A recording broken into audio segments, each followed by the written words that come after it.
Hey guys, my name's Amor De Libasic. I'm a financial advisor with over a decade's worth of experience, and today I want to talk to you about the importance of knowledge in facilitating your ability to work towards your financial goals. Now, everyone has to deal with finances in our society. It's a financialized society. We all work, we all get money, and we then distribute that money in the pursuit of goals and services that are meaningful to us. Most of us, however, have no idea what the rules of the system are. It's like playing a game of Monopoly. If you play a game of Monopoly and you don't understand the rules, it wouldn't be surprising if you kept going around that board and didn't achieve anything. You have to understand the rules of the game in order to be able to play the game efficiently. Now, the game in this sense is the pursuit of meaningful goals that you care about and want to achieve. It might be buying a property, it might be preparing for retirement, it might be putting your kids through school. The actual goal itself is really up to you. But if you don't understand the rules of the game, you're not going to get there in the most efficient way.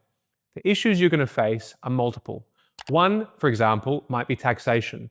The less you understand about tax, the more you pay. The more you understand about tax, the less you pay. Now, I'll give you an example. Many people often don't know that you can extend the principal residence exemption on your principal residence even after you've moved out of it. It's called the 6-year CGT rule. Now, part of your planning may be to include this 6-year CGT exemption in your wealth creation plan if you want to reinvest, for example. However, if you don't know about it, how are you going to include it in your structure? How are you going to benefit from the tax deduction it affords you? Another example of tax deductions or tax efficiencies that people don't understand is salary sacrificing. If you don't understand how salary sacrificing allows you to boost your superannuation in a tax-effective way, or how you can get money into a tax-free pension in order to pay down your home loan in a tax-free manner, well then how are you going to include these elements in your long-term wealth creation plan? You can't and you won't. Therefore, whatever outcome you could have achieved if you understood these elements will be less efficient compared to if you did. Another thing that lets people down in terms of their knowledge is being able to interact with their investments appropriately.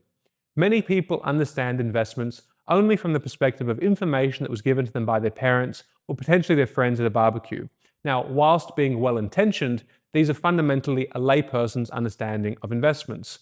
The best outcome you're going to get from an investment is if you understand it. Now, if you've got your superannuation and you don't know what it's invested in, you don't know what the asset allocation is, or you don't even know what an asset allocation in and of itself means, you're probably not engaging in your superannuation in the most meaningful way that you could. You've got a 35, 40-year investment with this superannuation.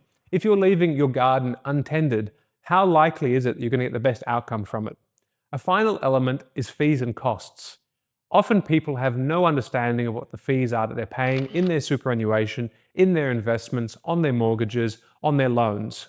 This is a huge problem for people because the less that you understand about the fees that you're paying, once again, the more in fees you're going to pay. You're not going to have a benchmark as to whether these fees are appropriate, whether the home loan that you have at 6.7% is a good idea, or whether really it should have been 6.2%. Would it be better to have an interest-only loan or a principal and interest loan? Would that make a difference from a tax perspective or a cash flow or fee perspective?